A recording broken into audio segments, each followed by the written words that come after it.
Nos 399 municípios do Paraná, existem milhares de pessoas como o Antônio, que um dia acordou com a ideia de abrir um pequeno comércio de flores, uma paixão de sua esposa Silvia.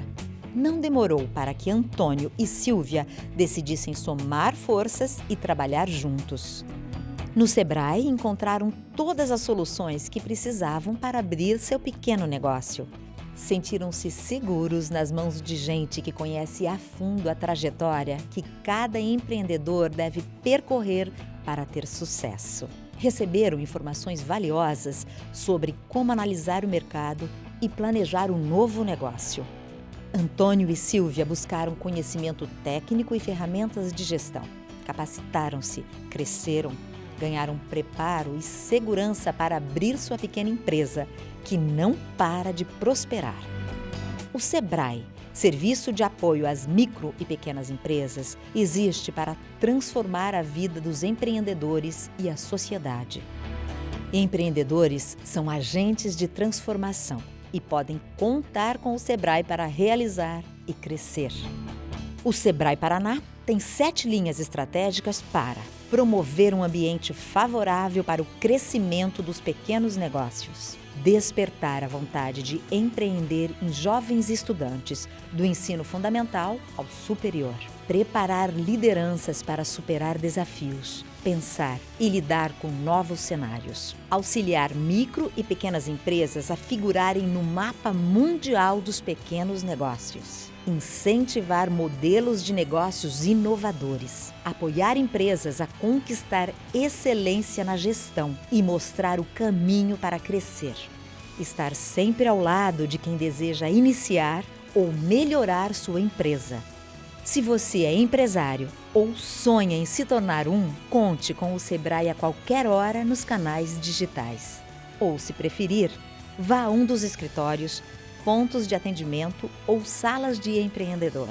É para isso que o Sebrae existe, para fazer a diferença na vida do Antônio, da Silvia, do Otávio, da Ana, da Carolina e da sua.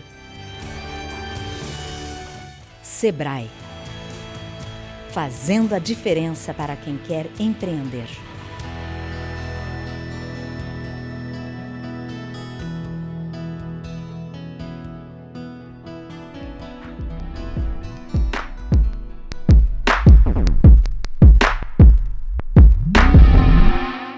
Boa tarde a todos, é um prazer estar aqui com vocês, mediando essa palestra do José Mota Filho.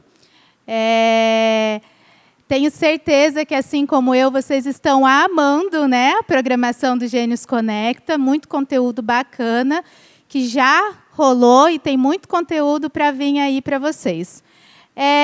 Sem mais delongas, vou apresentar aqui o nosso convidado, José Mota Filho, professor, pesquisador, consultor palestrante, autor das metodologias ativas de aprendizagem e tecnologias educacionais, cofundador da Moonshot Educação, que eu já dei uma olhadinha lá na página e que tem conteúdos incríveis, indico vocês dar uma olhadinha nessa página.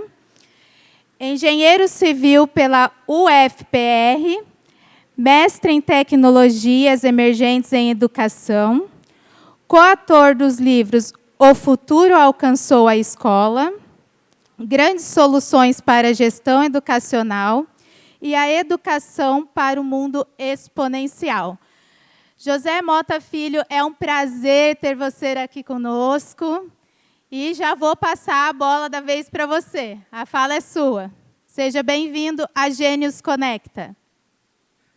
Muito obrigado, Lilian. A honra e a gratidão são minhas de estar aqui com você e com todos os que estão aqui conosco nesse incrível evento que procura conectar mentes brilhantes, pessoas entusiasmadas e com o hashtag brilho nos olhos, hashtag BZ. Então, você que está aqui comigo agora, coloque aqui no chat, que eu quero acompanhar aqui, se você está realmente conectado aqui comigo, coloca lá, hashtag BZ, que eu quero saber se você está, assim como eu estou, com brilho nos olhos. Vamos nessa, agradeço a todos os parceiros aí que fizeram este evento acontecer. Eu vejo aqui no rodapé que tem uma galera massa que ajudou, de certa forma, a fazer o evento acontecer.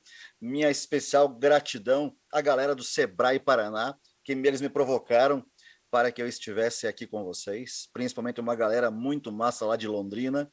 Então, show de bola. Eu estou feliz e animado, como sempre, porque a minha intenção é fazer com você, professor, gestor, um coordenador de escola, um mantenedor, um diretor, um curioso que está por aqui.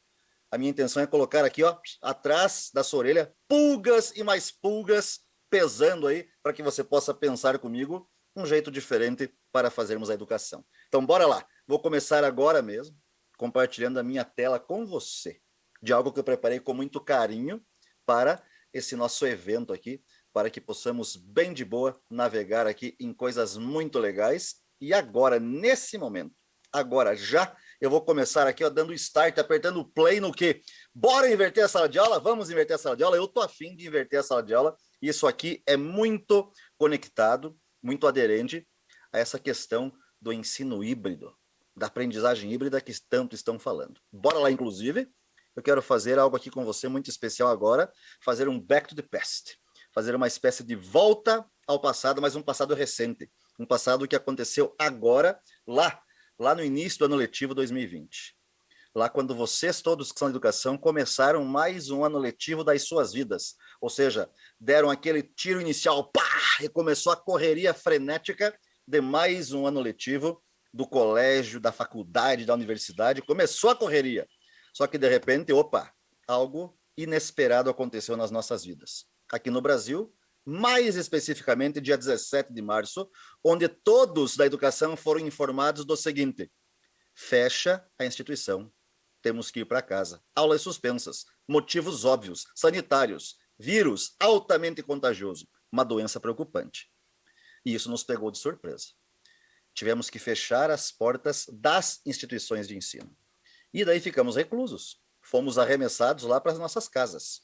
Professores, coordenadores, diretores de escola, alunos. Todo esse cenário, em um início de ano, respingou rapidamente na casa de todos os alunos. A sociedade como um todo foi impactada pela tal Covid-19 e os desdobramentos foram assim, e ainda são, impressionantes. Mas na questão da educação, professor e aluno estando em casa, sem poderem pisar lá na sala de aula física presencial, o que rolou? Rolou que todo mundo foi empurrado de um jeito analógico para um jeito digital de fazermos a educação. Porque a educação presencial estava acostumada, nos dias úteis, todos estarem em sala de aula, para as diversas aulas dos professores, as mais diversas entregas dos conteúdos curriculares. E, de repente, essa tal sala de aula não era mais possível acessar. Fomos todos empurrados de um jeito analógico para o digital. E dessa vez, não teve como fazer cara feia, dar de ombro, fazer de conta que esse mundo tecnológico não pertencia à educação, porque todos foram empurrados. E nesse empurrão, começamos a fazer o ensino remoto.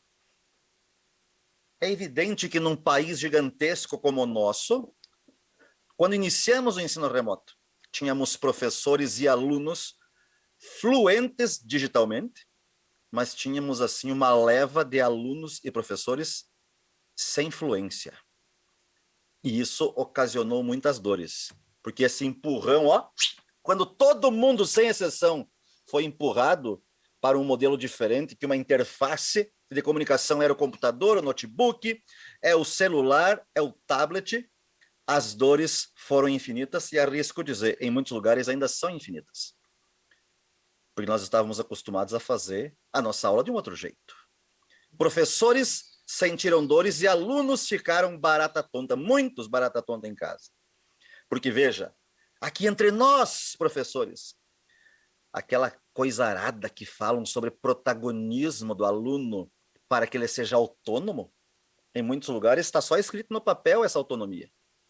Porque, na verdade, muitos alunos, assim que a pandemia se instalou, mostraram uma forte dependência das coisas que aconteciam na escola fisicamente, com o professor, de certa forma, pegando na mão para que tudo acontecesse.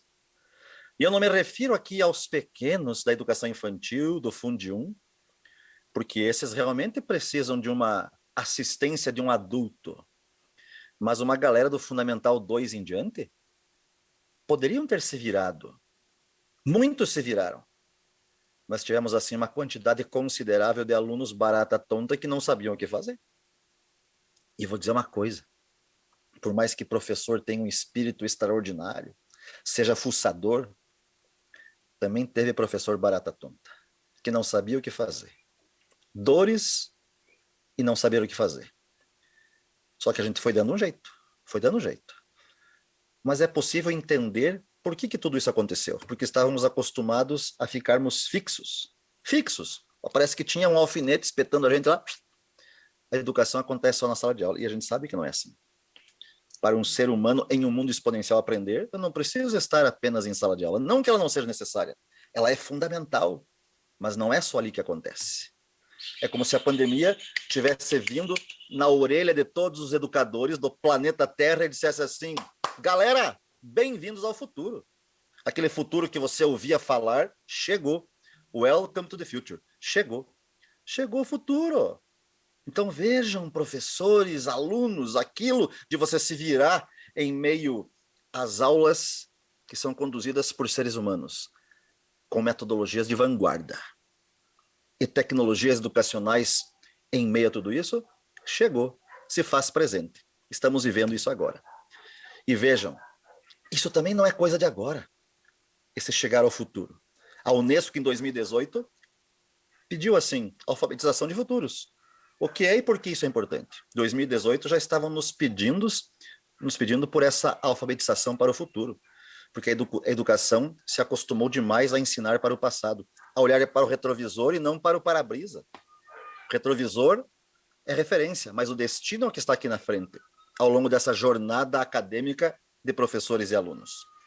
A OCDE, no início do seu relatório de 2019 sobre educação, o primeiro parágrafo pergunta o seguinte: como o mundo da educação se reinventará para responder às megatendências que estão mudando o futuro da sociedade? Como se reinventará? Também pergunto. Porque aquele excesso de giz, discurso, pendrives com PowerPoint diariamente em todas as aulas, não funciona mais. A educação que nos trouxe até aqui não é aquela que vai nos levar além.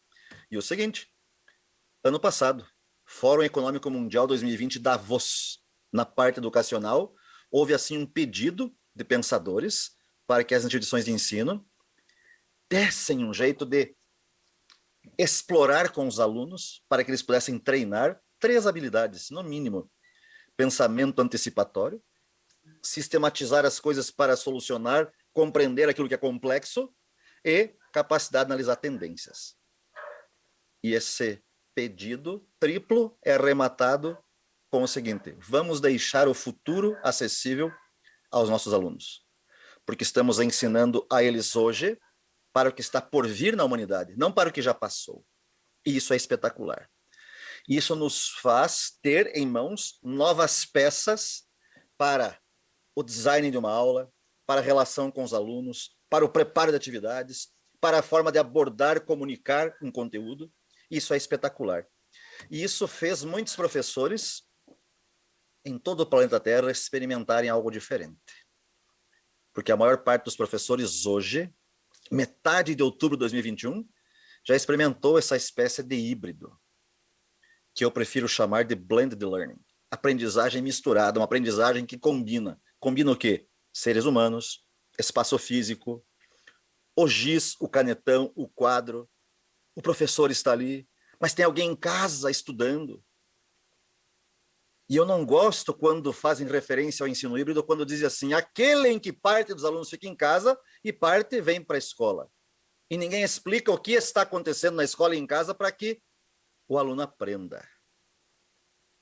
Mas é possível, por meio de uma mistura em prol da aprendizagem, que esses 2 ecossistemas, ao vivo, presencial, online, síncrono, assíncrono, os envolvidos aprendam. E isso é espetacular. Eu gosto de ter essa visão ampla sobre blended learning. É muito superior a simplesmente falar em ensino híbrido. E também isso não é novidade, meus amigos. Eu podia aqui citar muitas coisas, mas eu quero citar algo recente. 2015, não existia pandemia. Esses dois professores, professor Horn e a professora Stacker de Harvard, lançam um livro espetacular que é Blended, usando a inovação disruptiva para aprimorar a educação. E o que eles pedem nesse livro, basicamente? Para que nós, professores, entendamos que é possível fazer uma certa mistura, um certo shake, uma certa vitamina com seres humanos, metodologias inovadoras e tecnologias educacionais emergentes. Há um pedido para que professores acessem, se aprofundem num novo desenho de aula. Há um pedido para que professores sejam designers de experiências emocionantes de aprendizagem. Como, professor Mota? Considerando, talvez nas suas aulas, rotação por estações. Quem disse que os alunos têm que fazer todos no mesmo tempo a mesma coisa? Não precisa. Quebra a turma e rotaciona. Para que professores usem o virtual ou tecnológico de forma rica. Usar tecnologia não é submeter o aluno a um PDF para que ele fique passando o dedo na tela.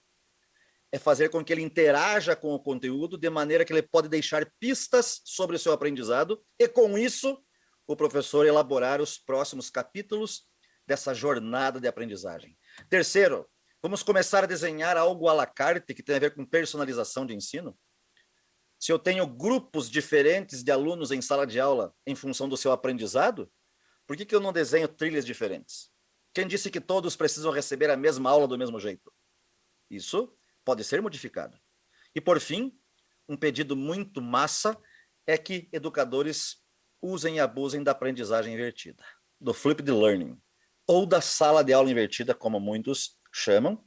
E esse é o conteúdo dessa nossa prosa, onde eu vou rapidamente dar muitos insights para vocês. Show de bola! Quero, a partir de agora, então, mergulhar de cabeça, de ponta, na sala de aula invertida. Vamos ver o que é isso?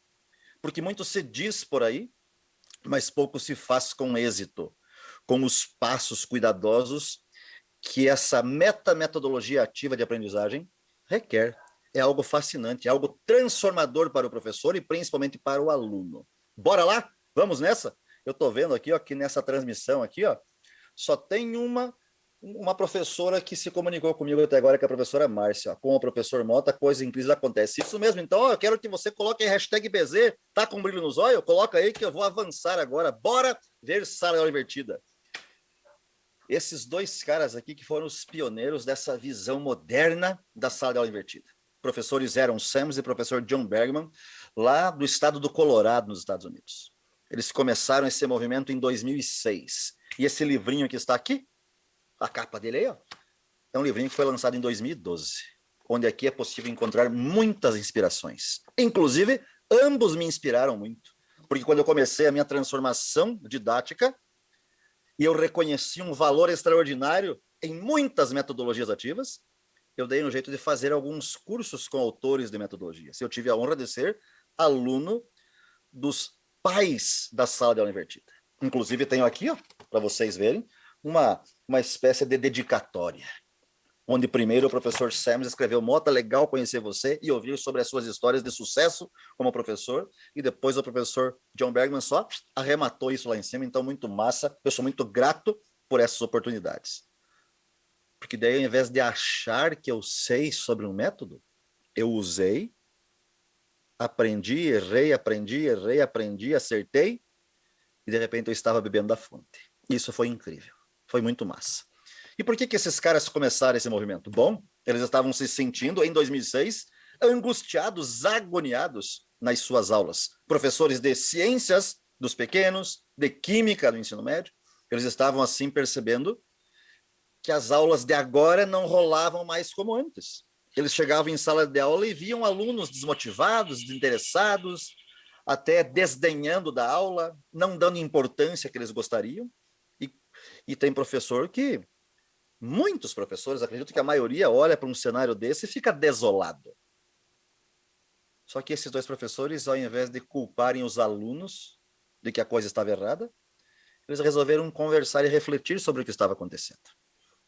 Então eles começaram a conversar sobre isso, tentar entender esse universo.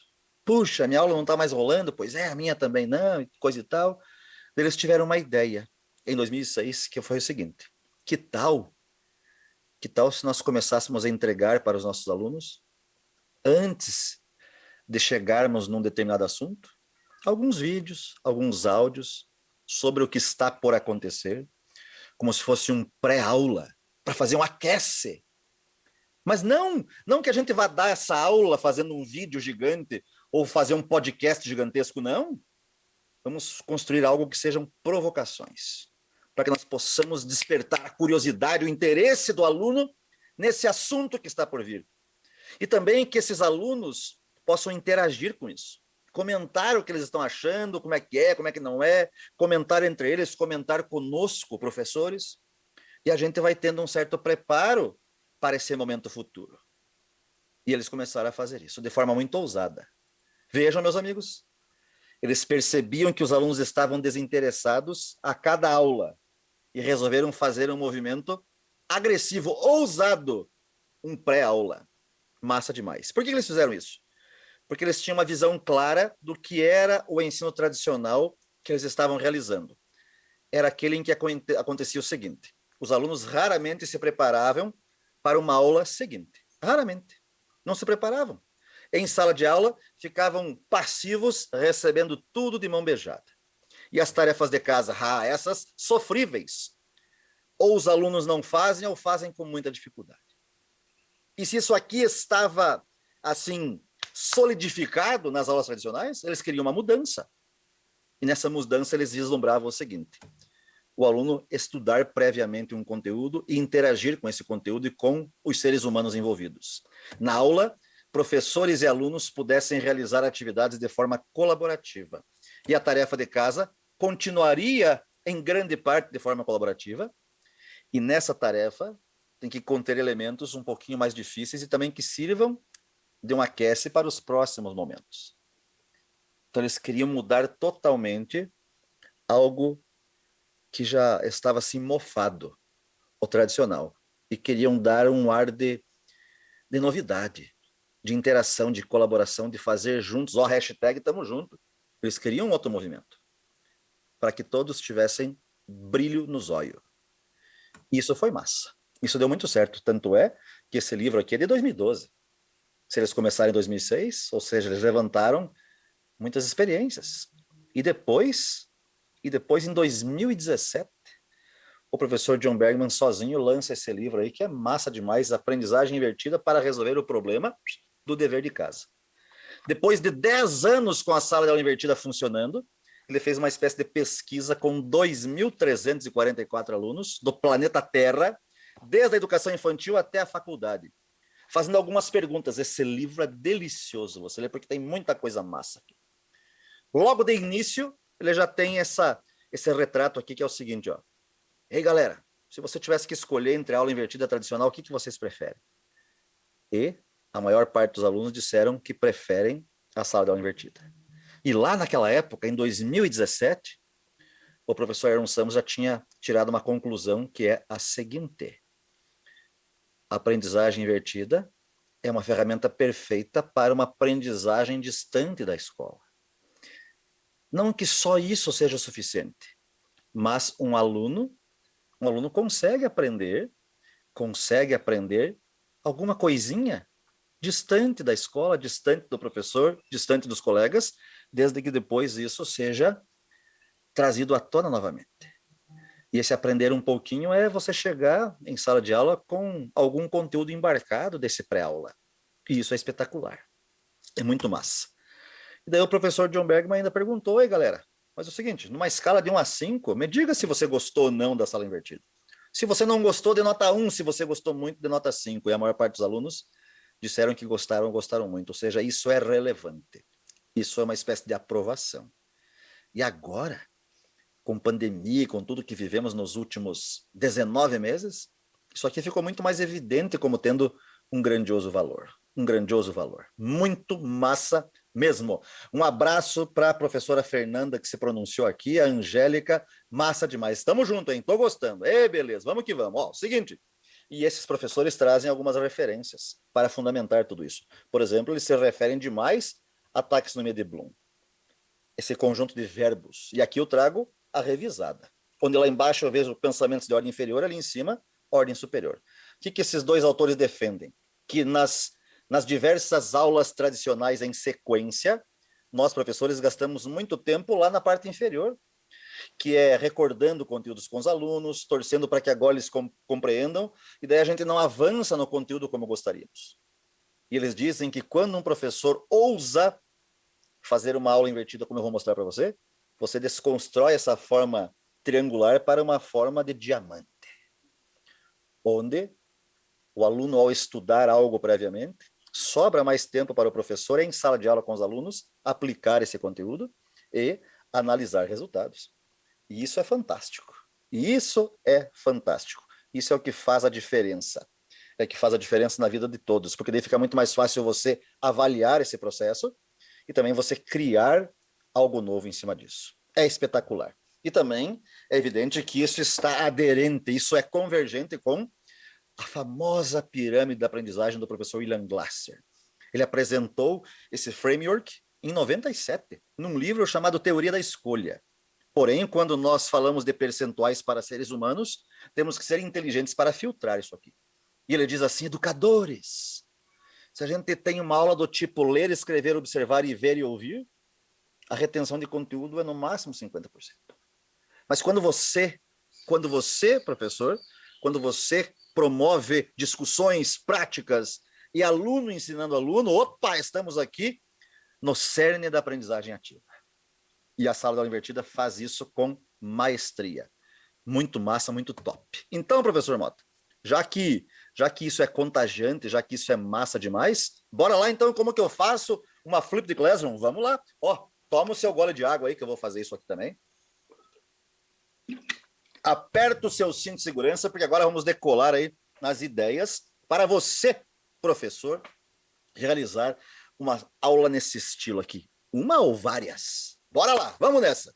Primeiro, você, ao querer realizar uma aula invertida, imagine, mesmo que mentalmente, que você consegue enxergar lá na casa do seu aluno o cantinho onde ele estuda. Certamente lá tem uma mesa, uma escrivaninha, uma cadeira onde ele senta, ali em cima da mesa tem o equipamento que ele usa, deve ter uma cômoda, uma estante, um armário onde ele coloca os materiais dele, e na cabeça dele tem algo dizendo assim, aprendendo, que é aquele quadro que está ali. Será? Será que o meu aluno em casa está aprendendo? Eu acho que não, porque eu vejo aqui que a estante do meu aluno está vazia, e eu preciso encher.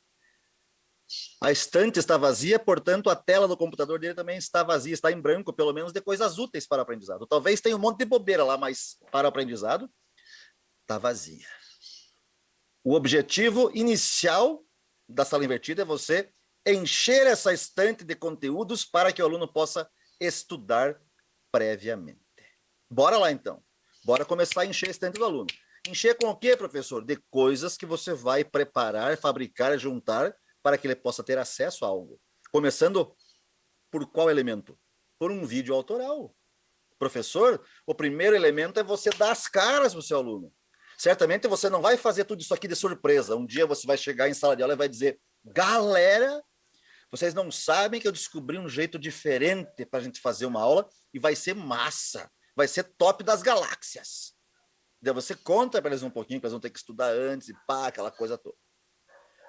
Daí você vai preparar tudo isso. Qual é o primeiro elemento? Um vídeo autoral. Professor, e depois de mais de 1 ano e meio de pandemia, você já se despiu de preconceitos de pegar o seu celular na horizontal, num tripé, numa pilha de livro, segurando na mão, sei lá onde, e ó, coloca em modo vídeo, dá um play e pá, olha para a câmera do celular e conversa com o seu aluno sobre o conteúdo que vocês vão explorar na sequência. Olhe para a câmera. Não fique querendo se olhar na tela, porque senão você vai ficar torto no vídeo. Tem professor que grava vídeo querendo se olhar, o aluno vai ver, o professor está falando assim, pois é, pessoal, tudo bem, vamos... Não, olha aqui, ó, olho no olho, converse com o seu aluno. Fabrique um vídeo autoral sobre o assunto que está por vir, mas de maneira que provoque. Se você tem um canal no YouTube, sobe lá. Se você está usando o AVA da sua instituição, coloca lá. Fácil. Hoje em dia isso é muito fácil. E a questão é a seguinte, professor Mota. Qual é o tempo de duração desse vídeo. Qual é o tempo? Daí é o seguinte, o professor John Bergman perguntou, nesse livro aqui. Galera, qual o tempo ideal do vídeo do professor para assistir em casa? E o que a maioria disse? Que o vídeo deve durar de 5 a 12 minutos. O que eu fiz sempre? Vídeos de no máximo 10 minutos. E quando eu sabia que tinha que falar um pouquinho a mais, eu quebrava isso em 2 vídeos menores, para não ficar extenso, para não ficar muito extenso. Show de bola, muito massa. Já temos um elemento na estante, o vídeo autoral do professor. Próximo, agora você vai fazer uma curadoria. Você vai pesquisar vídeos de terceiros. Vai lá no YouTube, YouTube Edu, YouTube Shorts, vai num desses ambientes de vídeos e você vai encontrar uma videoaula que não é sua, é de alguém. Um documentário, uma reportagem, e coloca isso lá na estante do aluno. Mesmo que esse vídeo seja um pouco extenso, talvez tenha um pedaço dele que interessa mais. Então você pode dizer assim, galera, eu coloquei esse vídeo aqui, ó, tem 40 minutos, mas eu quero que vocês dêem uma atenção especial do minuto 9 até o minuto 20. Ali tem algo especial. Você pode fazer isso, de boa. Você pode escolher um vídeo ou mais. A questão é a seguinte, na minha cabeça já tem na estante do seu aluno pelo menos 2 itens, o seu vídeo e um vídeo de terceiros. Próximo, share. O que é o share, professor Mota? Compartilhar. Professor, compartilhe com seus alunos nessa estante virtual todos os materiais que você usaria se você fizesse essa aula do jeito tradicional. Não sei se você vai levar um mapa, um material impresso, um jogo de tabuleiro, uma brincadeira, um infográfico, slides de PowerPoint, de Prezi, de Google Presentation, não sei. A questão é, transforma tudo isso em PDF, ó, coloca na estante do aluno. Coloca na estante para que ele possa vasculhar tudo isso, mesmo sem você ter explicado. Atice a curiosidade dele. E certamente, no dia que você mostrar que você preparou tudo isso e que vocês vão usar daqui 2, 3 semanas, ao longo desse tempo, você vai cutucando a galera. Daí, pessoal, já viram o vídeo lá? Ô, pessoal, já viram os meus slides? Viram que eu coloquei lá? Você vai cutucando. Ou seja, cada professor, para cada aula, tem uma quantidade de materiais. Nesse momento, eu já nem sei quantos materiais você já colocou na estante. Já tem bastante coisa lá. Mas vamos continuar. Vamos continuar. Coloque aquilo que eu chamo de curiosidades. Curiosidades. O que é curiosidade, professor Mota? Algo para deixar o seu conteúdo mais leve, mais gostoso para o aluno, para que ele queira acessar isso, para que você possa, ó, fisgar o teu aluno. Um game, um o que é, uma brincadeira, uma charge, algo lúdico. Onde que eu encontrava isso? Porque eu fui uma vida inteira e sou professor de física do ensino médio, cálculo para engenharias e também hoje eu sou um professor de professores para todas essas inovações. Onde que eu achava conteúdos de física e matemática diferentes. Revista Galileu, super interessante, Mundo Estranho, Manual do Mundo, dava uma bisbilhotada lá, ó, no site da Sociedade Brasileira de Matemática, Sociedade Brasileira de Física. Ou seja, cada professor sabe onde encontrar essas coisinhas diferentes sobre o seu conteúdo para colocar na estante para encantar seu aluno, para fazê-lo parar para ver. Massa, show de bola. Algo que você precisa colocar na estante, isso você não pode deixar de fazer. Informar ao seu aluno em que páginas do livro, da apostila, que faz parte do material dele, em que páginas esse conteúdo se encontra. Inclusive, você vai dizer, galera, isso que vocês estão estudando não é uma coisa ao léu, solta. Isso está aqui, ó, no nosso livro.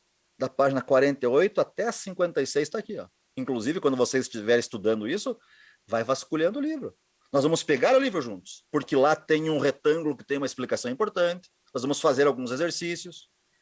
O teu aluno precisa saber que você não está viajando ao fazer isso. Você está propondo um jeitão bem diferente para eles estudarem. Bem diferente. Massa demais. Bora ver aqui. O professor Fábio falou, professor, o que o senhor pensa sobre a utilização das inteligências múltiplas na Blender? Isso aqui é totalmente aderente, daqui a pouco eu vou chegar lá. Com outras palavras, você vai ver, é aderente, é convergente, massa. Fernanda, maravilha, dicas valiosíssimas. Valeu, Fernanda, tamo junto, ó. Bora lá. Daí, construir essa estante, eu consigo entender alguns objetivos da sala de aula invertida. Primeiro objetivo, você certamente vai conseguir ativar o seu aluno para que ele faça algo fora da escola. Antes, ele não fazia nada antes, assistia a aula e a tarefa era sofrível. Agora ele vai começar a fazer algumas coisas antes. Vai começar, com certeza. Você ajuda a construir no aluno um senso de responsabilidade com os estudos. Porque eu comecei a perceber, ao longo do tempo, o seguinte: eu preparava esse cenário do active learning, do flipped learning. E daí, no momento aula, eu variava a minha abordagem. Fazia um peer instruction, um gamification, um jigsaw class, um team-based learning, um project-based learning, começaria ali, uma estratégia didática simétrica, um think, pair, share. Então, os meus alunos nunca sabiam qual era a surpresa que eu traria no momento de nos encontrarmos com esse conteúdo. E quando alguns percebiam que algum deles não tinha estudado, que não poderia ajudar, eles se provocavam. De maneira que os alunos começavam a ter um outro olhar para o conteúdo. Isso nas minhas aulas aconteceu demais. Outra coisa, você incentiva essa aprendizagem colaborativa. Porque os alunos começam a se ajudar para que possa ter essa evolução. É evidente, meus amigos, que isso não acontece num piscar de olhos. Isso é um processo que você começa a observar quando um professor internaliza metodologias ativas, não só a sala invertida. E eu percebi os meus alunos pesquisando mais. Ou seja, você desperta, você promove o gosto pela pesquisa, porque os alunos iam além daquilo que eu colocava na estante. E também é possível um professor abrir os olhos para o fato de que não existe forma única de aprendizagem. Porque eu percebia que tinha alunos que gostavam mais de ler as coisas, outros assistir aos vídeos, outros fazer aquelas coisas diferentes, outros se preocupavam bastante em acompanhar o livro com as coisas que eu colocava. Ou seja, cada aluno achava o seu jeito, no seu tempo, com a sua preferência, para estudar tudo aquilo que eu havia proposto a eles. Então, massa demais. E depois disso, a estante do aluno está cheia. Olha quanta coisa lá. É só ele escolher. Eu sei que o professor, quando monta tudo isso, ele fica com aquela esperança de, puxa vida, tomara que todos os meus alunos façam alguma coisa. Mas isso não vai acontecer. Não, tomara que todos os meus alunos façam tudo. Isso não vai acontecer. Mas você, professor, precisa se alegrar se todos os alunos fizerem pelo menos uma coisa. É que está mágica. Isso é extraordinário, isso é espetacular. Isso é muito massa. E vejam, além de ter coisa na estante do meu aluno, agora eu vejo que no computador dele não está mais vazio, não está mais tela branca. No computador ele está escrito assim, do it yourself. Ou seja, faça isso você mesmo, meu aluno. Porque eu já preparei um monte de coisa para você, eu me dediquei para você, olha quanta coisa massa eu coloquei aqui. Agora chegou a sua vez de fazer por você mesmo. Eu estou te dando um prazo para você bisbilhotar tudo isso aqui. Eu te garanto que se você fizer esse dever de casa antecipado, no dia da aula, você vai entender muito mais. Vai ser mais gostoso, vai ser mais massa, interativo. Bora lá, bora fazer. Os professores Aaron Sams e John Bergman, em artigos, relatam que apenas 1/5 dos professores topam algum dia na vida fazer uma aula com toda essa riqueza que eu trouxe para vocês. De cada 100 professores, apenas 20 algum dia vão sentar e preparar tudo isso de forma esplêndida. Eu gostaria de coração que você, que é professor, que está aqui nesse evento extraordinário, que experimentasse isso. Seria massa demais. Para mim isso foi muito impactante, porque em 2018 a Editora do Brasil me convidou para escrever um capítulo desse livro que questiona o futuro alcançou a escola. Tem muita gente massa nesse livro aí. E o capítulo 10 é onde eu relato a minha experiência com a sala de aula invertida. Se você tiver interesse, está aí. Mais uma indicação de leitura. Professor Mota, e como que eu organizo tudo isso? Como que eu faço tudo isso? Bom, se fosse antes da pandemia, eu teria até que me alongar um pouquinho mais. Mas agora, depois de 18 meses, que já experimentamos um monte de plataformas procurando combinar e integrar metodologia com tecnologia, agora fica fácil. Porque, professor, metodologia é uma coisa, tecnologia é outra. Mas quando eu consigo combinar as duas, fica massa. Então eu posso criar essa estante de conteúdos nos ambientes que você está acostumado ou nos ambientes que a sua instituição de ensino usa. Não sei se é um Moodle, um Canvas, um Blackboard, um Sway, um Classroom, um Jamboard, o Sites, o Forms, o Wakelet. Tem muita coisa massa. Você pode criar essa estante compartilhada esse microambiente virtual de aprendizagem específico para essa metodologia e compartilhar com seus alunos. Só que eu vou dar uma dica. O Padlet é uma ferramenta apaixonante para você criar essa estante virtual de conteúdos. Se hoje tivéssemos mais tempo, nós embarcaríamos nessa ferramenta e ia mostrar tudo para você. Mas lá no YouTube você acha um monte de tutoriais de professores massa explicando como que eu uso o Padlet para embarcar conteúdos dos meus alunos, e essa plataforma gera um link que você pode compartilhar em qualquer lugar da web. Por isso que é massa demais. De maneira que, após essa reflexão sobre vamos inverter a sala de aula, eu acredito, professor, que nós todos temos condições de olhar diferente para tudo que está acontecendo na educação, ter um pensamento bem diferente daquele que nós tínhamos de 2019 para trás, e principalmente estamos sendo provocados para fazer diferente. Bora lá fazer diferente, galera, que eu tenho certeza que valerá a pena. Para finalizar, eu quero deixar algumas indicações de leitura, reforçar aqueles 2 que eu já coloquei aqui. Mais à esquerda, Aprendizagem Invertida, só do professor John Bergman. Esse livrinho do meio aqui é o livro de cabeceira para professores, Sala de Aula Invertida. E esse livro que está mais à direita, do professor Robert Talbert, que ele dá uma privilegiada aqui para o ensino superior, mas eu te digo, valem as ideias para qualquer segmento de ensino. Guia de Aprendizagem Invertida no ensino superior. Esses 3 aqui são muito bons, são clássicos. E mais 3 aqui, o Metodologias Inovativas, da professora Andréa Filatro, é show de bola. O Educação para o Mundo Exponencial, que eu também sou um dos autores, são reflexões bem pertinentes. E um livro que eu gosto muito, esse é A Sala de Aula Inovadora, do Fausto Camargo, da Tuindaros, que traz muitas ideias de forma resumida, assim, bem bacana, sobre algumas estratégias ativas que você pode usar em sala de aula. Show de bola! Daí o seguinte, meus amigos, para arrematar, nós temos que entender que o mundo mudou, que muita coisa no mundo, não só na educação, acontece de forma online e mobile. De maneira que, se os nossos alunos pertencem ao mundo, eles também mudaram. Eles começaram a ter formas alternativas de consumir tudo na vida, inclusive educação. Nós, professores, em função disso, temos que tomar decisão com base em dados, porque se eu preparei um cenário, eu consigo tirar informações daquilo que meus alunos estão compreendendo ou não, e eu, tendo esses dados, posso fazer sim uma educação centrada no aluno, que é pilar fundamental de metodologias ativas de aprendizagem. Show de bola, massa demais. Encerro dizendo para você que se você apontar o seu smartphone para esse QR Code, você será arremessado para uma página que tem todos os meus projetos, meus contatos, tem meu WhatsApp lá, meu e-mail, minhas redes sociais todas, inclusive meu Instagram é @prof.mota com 2 T's, então fique à vontade para me acessar sempre que você puder. Para mim, foi uma honra estar aqui com vocês e finalizo dizendo boas perguntas, criatividade e experimentação. Isso muda o mundo. Show de bola, bora lá. Vou parar agora de compartilhar minha tela para vir aqui com a galera do Gênios Conecta, ver se eles têm algum questionamento, algum comentário, algo que está efervescendo, para que nós possamos bater um papo. Show de bola!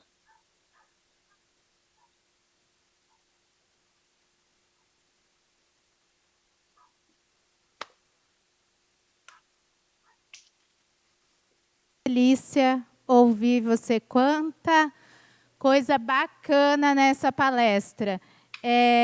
Quero agradecer a todos que participaram. E eu estou vendo aqui o Fábio Vieira, foi meu professor de pós-graduação. Fiquei muito contente em ver ele aqui com a galera. A Fernanda também, uma companheira nossa aqui do Sebrae, nos nossos projetos de educação empreendedora. É uma grande alegria ter vocês aqui com a gente. E, Mota, eu ficaria ouvindo você aqui por horas. Gente, que motivação, que alegria. É um gás que acho que a gente precisa sempre, né?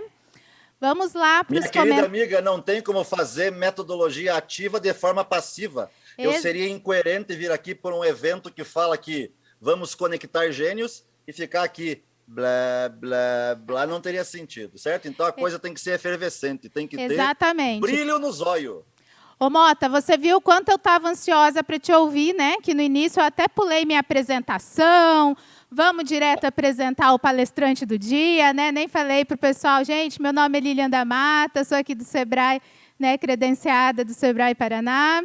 E fui pulando porque eu estava ansiosa, porque eu sabia que ia ter muito conteúdo bacana para a galera. A Fernanda, a minha amiga Fer, colocou lá: a tecnologia tem que proporcionar o protagonismo do aluno. Veja, para nós podermos, num mundo exponencial tecnológico, conectar os nossos alunos falando numa linguagem que fique legal para eles, eu tenho que usar a tecnologia. Só que na educação, nós temos que ter alguns cuidados, e eu sou muito atento a isso. A educação tem como premissa básica a relação entre pessoas. Então, seres humanos precisam estar em primeiro lugar. Depois, certamente, é válido eu dar uma revisada em coisas que já aconteceram na humanidade em termos de educação. Porque nós tivemos muitos pensadores que nos antecederam e que deixaram o seu legado. Por exemplo, John Dewey, Montessori, temos Piaget, Vygotsky, temos o próprio Paulo Freire. São inspirações. Deixaram um legado, mensagens nos seus escritos. Só que todos viveram num tempo que não é o tempo de hoje. E eu sou professor hoje. Então eu tenho que ser capaz de entender que eu escolhi trabalhar com seres humanos, que tem mensagens que pensadores extraordinários deixaram, e agora eu estou aqui inserido num mundo que é exponencial, que é tecnológico, que é um fervo e que é muito rápido. Então eu tenho que ter essa consciência de que eu preciso compreender novas metodologias. Porque um grupo de 10 professores que dão aula para aquela turma no colégio, que tem 200 dias letivos, se todos ficarem diante do quadro expondo o conteúdo, ninguém aguenta. Então esse time de professores precisa ter uma caixa de ferramentas muito variada, um cinto do Batman, um cinto de utilidades, para poder levar esse ano letivo de forma massa. E daí, em último lugar, a gente escolhe a tecnologia para poder acelerar esse processo, conectar, engajar, potencializar a aprendizagem. É um tripé, só que ele tem uma ordem: seres humanos, metodologias, depois tecnologias. Junta tudo isso, faz um shake na medida certa, um blended, que coisas incríveis podem acontecer. Show de bola, massa demais. Show de bola. A inovação, ela se faz necessária hoje em dia, né, Mota? É isso aí. Vamos lá. O professor Fábio Vieira também fez uma pergunta, acho que você viu lá no meio da palestra já, né? E já dei um toque para ele que a gente ia chegar nisso, né? Quando eu falei dos objetivos, a gente tem, com certeza, as inteligências múltiplas aí do incrível Gardner efervescente, né? Porque tem alunos que têm preferências diferentes. Um é mais sinestésico, o outro é mais interpessoal, o outro é mais comunicativo em termos de linguagem. Então a gente acaba privilegiando tudo naturalmente nessa abordagem invertida. Show. Mota, a professora... Volta um pouquinho, a professora Márcia colocou lá: com o professor Mota, coisas incríveis acontecem. É isso aí, ainda bem. Oh, beleza, tamo junto. Vamos lá. Mais alguma pergunta? Maravilha, dicas valiosíssimas. Eu vi aqui, acompanhei o chat todo aqui, muito massa. Ah lá, Tainá, sou mãe e meu filho tem 8 anos e está no 2º ano. E sei como está sendo difícil conectar ele no conteúdo impresso. Seria ótimo se os professores já estivessem preparados para esse modelo de aula. E aí, Mota? Veja, Tainá, esse é o meu trabalho diário, de formar professores para esse novo jeito de entregar o conteúdo. E os professores têm um coração extraordinário, porque eles acolhem muito bem as ideias. Mas olhando para o nosso país, que é gigante, nós temos aí uma diferença, isso é muito evidente, entre o ensino público e o ensino privado. Só que mesmo olhando para ambos, em termos de Brasil, mesmo em instituições privadas, às vezes tem alunos que não têm acesso a um equipamento adequado, não têm acesso a uma boa banda de internet, então a gente fica refém disso tudo.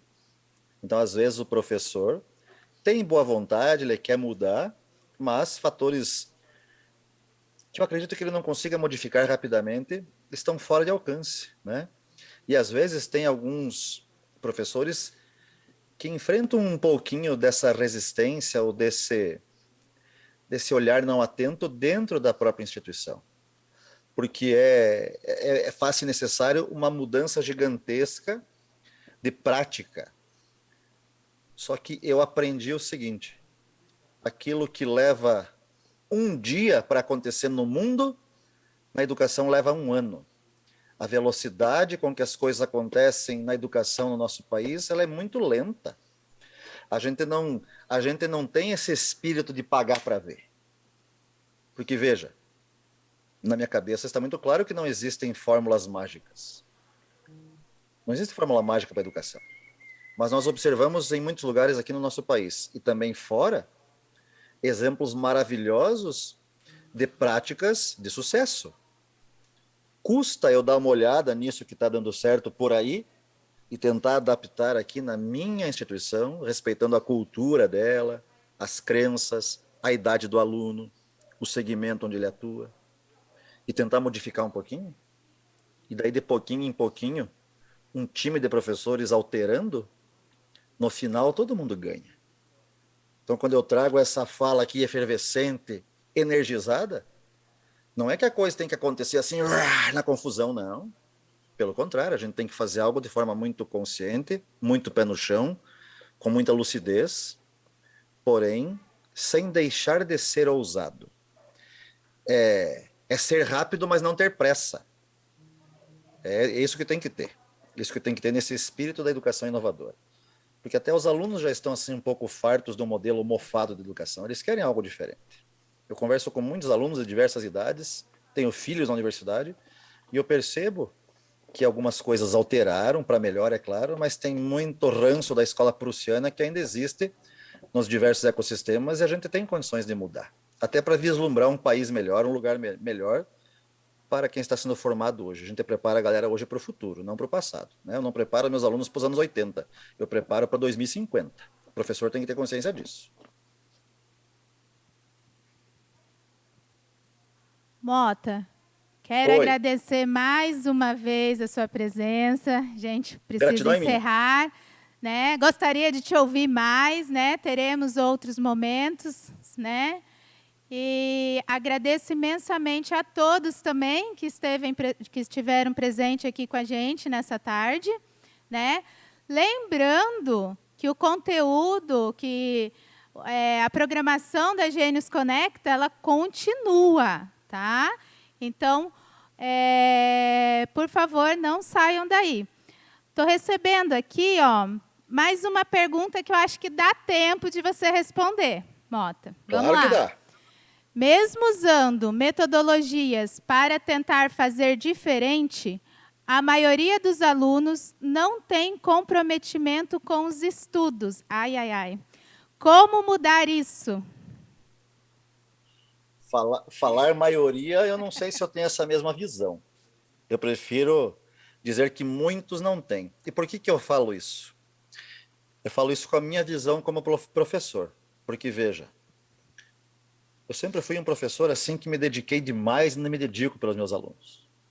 E numa sala de 50 alunos, muitas vezes, tem 5 alunos que não querem nada com nada. Que não fazem, que resistem, que fica lá de boné sentado com fone no ouvido, que não tira o material da mala. Só que o que acontece? De 50 alunos, 5 tinham esse comportamento. Só que 45 estava massa. Só que o que eu, professor, saía, às vezes, de um período de aula em que isso acontecia? Eu saía assim meio que derrotado, porque 5 alunos não estavam engajados. Mas eu deixava de me alegrar pelos 45 que estavam comigo. Então, às vezes, nós, professores, nós generalizamos. A maioria não está comprometida. Eu não sei. Eu não posso aceitar que essa frase seja verdadeira 100%. Porque às vezes tem alguns que não são comprometidos, mas isso nos afeta tanto que a gente generaliza, porque somos humanos e temos sentimentos, temos um socioemocional vibrante aí. Então a questão é a seguinte: mesmo então que a maioria não se compromete, o que eu estou fazendo a mais, diferente, inusitado, para que meu aluno pare para ver e comece a se conectar comigo? Eu tive que fazer esse exercício. Esse exercício de modificação meu durou 3 anos, 2014, 15, 16. Durante 3 anos eu experimentei quase 50 metodologias ativas de aprendizagem nas minhas aulas de verdade, coletei dados. E isso faz parte da minha tese de mestrado em educação pela Must University da Flórida. Então essa minha modificação durou 3 anos, para que eu pudesse entender e ter essa visão hoje e ter essa pouca fluência nesse assunto. Então a questão é a seguinte: eu só consigo responder de forma ampla conhecendo mais a fundo o trabalho que o professor A, B, C, D, E tem feito com seus alunos, para eu poder dizer, puxa vida, professor, realmente, você tem se dedicado pra caramba, feito coisas diferentes, e os seus alunos, mesmo assim, não querem nada com nada. Mas eu não acredito que isso seja verdade. Porque eu era um professor muito resistente, muito tradicional, e eu consegui modificar. Se eu conseguir, eu falo de coração para todos os professores que estão aqui. Você também conseguirá. E quando você conseguir isso, será transformador. Daí a maioria estará contigo. E com muito #brilho no zóio. Show de bola, vamos lá! Uau, né? Tenho certeza que o Mota conseguiu esse efeito aí em quem estava assistindo, o efeito uau, né? Que palestra, tantos ensinamentos, que maravilha. Agora sim, Mota, receba o meu abraço aí, né? Se sinta abraçado por todos nós aqui do Gênios Conecta. Foi um prazer ter você aqui conosco nesta tarde, né, abrilhantando mais ainda a nossa programação. E peço quem está assistindo, fica ligadinho, porque vem mais programação aí. Valeu, obrigado, William, obrigado a todos que estiveram comigo, ó, fiquem bem, vamos nessa, vamos firmes, porque, ó, vou dizer uma coisa, o futuro é agora. Valeu, galera, um abraço, obrigado! Valeu, valeu, pessoal!